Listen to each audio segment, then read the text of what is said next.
राम राम मंडळी, मी हर्ष देसाई तुमच्या सारांचे उदरभरणमध्ये खूप खूप मनापासून स्वागत करतो। मंडळी, होळी जवळ येत आहे आणि पुरणपोळीचा बेत तर आपल्याकडे सगळ्यांकडे हमखास असतोच। तर आज मी तुम्हाला पुरणपोळीसाठी लागणारं पुरण कसं सोप्या पद्धतीने न वाटता बनवायचं हे दाखवणार आहे। चला तर मग रेसिपीला सुरुवात करूया। पण त्या अगोदर जर तुम्ही अजूनही उदरभरणला सबस्क्राइब नसेल केलेलं तर सबस्क्राइब जरूर करा आणि घंटीही वाजवा, म्हणजे तुमचा एकही व्हिडिओ नोटिफिकेशन मिस नाही होणार।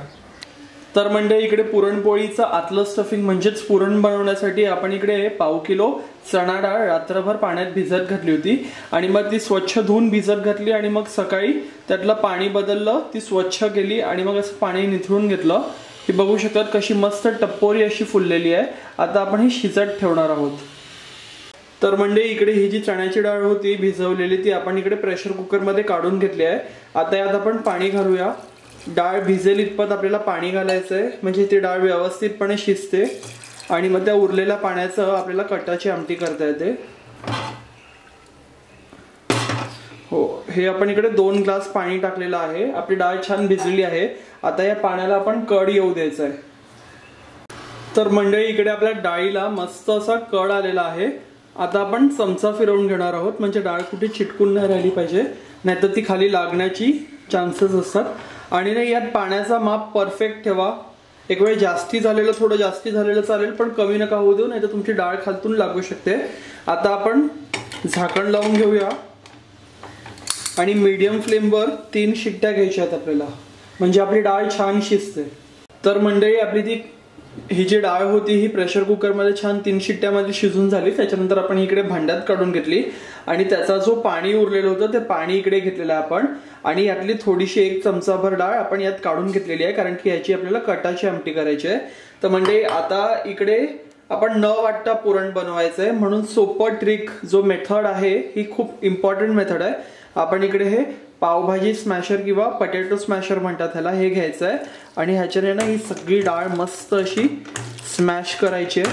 आपली डाळ व्यवस्थित शिजली गेली आहे, त्यामुळे ही छान स्मॅश होणार आहे आणि याच्यामुळे ना एकदम झटपट होते। तुम्हाला पुरण यंत्र वापरायची गरज नाही किंवा मग मिक्सर मध्ये पण ही डाळ वाटायची काहीच गरज नाही। हे बघा, या पद्धतीने मस्त ही डाळ अशी छान सगळी स्मूथ करून घ्यायची आहे। साधारणपणे 5 ते 7 मिनिटं लागणार आहेत आपल्याला हे करायला। छान आपण हे करून घेणार आहोत। तर मंडळी, तुम्ही इकडे पाहू शकताय आपली ही डाळ छान अशी मस्तपैकी मॅश करून झालेली आहे आणि ह्याला न वाटता आपण मस्तपैकी डाळ छान झालेली आहे। आता यात आपण साखर टाकूया। इथे ना मी हा 1 ग्लास भरून डाळ घेतलेली होती। आता यात एवढंच मी या ग्लासाला थोडंसं कमी एवढी साखर घेत आहे।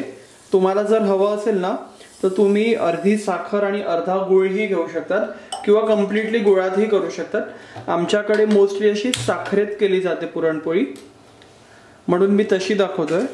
छान आता आपण हे सगळं मिक्स करून घ्यायचंय। आता हे ना आपल्याला गॅस चालू करून मीडियम ते स्लो फ्लेमवर छान हे होऊ द्यायचंय। ह्याचा मस्त घट्ट असा गोळा होतो तयार, तोपर्यंत आपल्याला हे छान शिजवून घ्यायचंय। आणि आता आपण हळद नाही टाकले। बाहेर मार्केटमध्ये म्हणा किंवा किती लोक कलर येण्यासाठी हळद टाकतात, तर आपण इकडे तसलं काही करत नाही। छान आपण हे एकजीव करून घेणार आहोत मस्तपैकी, आणि ना अदनामधना असं ढवळत राहायचं, नाही तर खालती लागण्याचे चान्सेस असतात। आता ही साखर आपण छान वितळवून घेणार आहोत।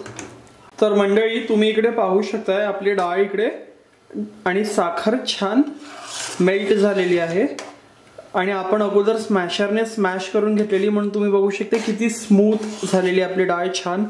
आता ह्याला वाटायची काहीच गरज नाही ना, आपण हे मस्तपैकी हे सगळं छान एकजीव करून आटवून घ्यायचं आहे।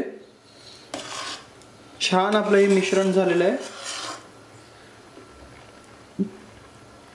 मीडियम ते स्लो गॅसवर एक साधारण 15 ते 20 मिनिटं लागतील आपल्याला हे छान कोरडं आणि घट्ट गोळा करून तयार करण्यासाठी। आणि कलर ही एकदम मस्त आलेला आहे आपल्या पुरणाला। याच पद्धतीने हे असं ढवळत मध्ये मध्ये हलवत राहायचं आहे, नाही तर मग खालती लागते। त्यामुळे छान आपण हे करून घेणार आहोत। तर मंडळी तुम्ही इकडे पाहू शकता आपलं पुरण छान असं घट्ट झालेलं आहे 15 मिनिटानंतर। आता यात आपण वेलची पावडर, छान स्वाद येतो वेलचीचा, त्यानंतर जायफळ पावडर आणि थोडंसं असं केशरचं सिरप टाकायचं, त्यामुळे रंग छान येतो। हे सगळं आपण या स्टेजला टाकून मस्तपैकी हे सगळं मिक्स करून घ्यायचंय छान व्यवस्थितपणे।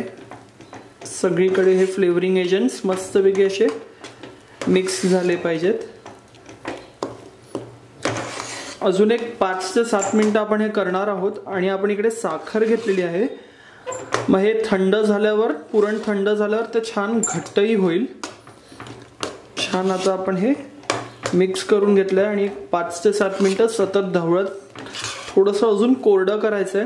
तुम्ही बघू शकता हे बघा असं कोरडं व्हायला लागलेलं आहे ते। आणि या रेसिपीसाठी किंवा हे पुरण बनवताना ना जाड बुडाचंच भांडं घ्या, नाहीतर मग हे पुरण इझिली लागते, करपायची शक्यता असते।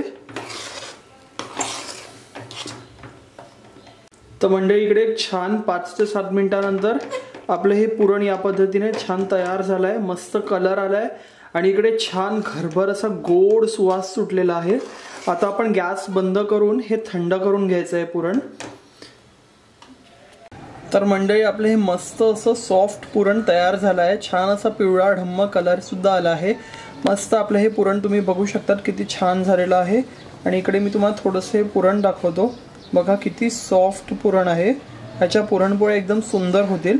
आता पुरणपोळ्या करायला आपण नेक्स्ट व्हिडिओमध्ये शिकणार आहोत। हे पुरण तुम्ही असं एअरटाईट कंटेनरमध्ये ठेवून फ्रीजमध्ये 6 ते 7 दिवस छान राहते। आता आपला हा आजचा व्हिडिओ तुम्हाला कसा वाटला हे खाली कॉमेंट बॉक्समध्ये मला जरूर कळवा। माझ्या या व्हिडिओला लाईक करा, तुमच्या फ्रेंड्स अँड फॅमिलीबरोबर शेअर करा आणि उदरभरण पाहत राहा।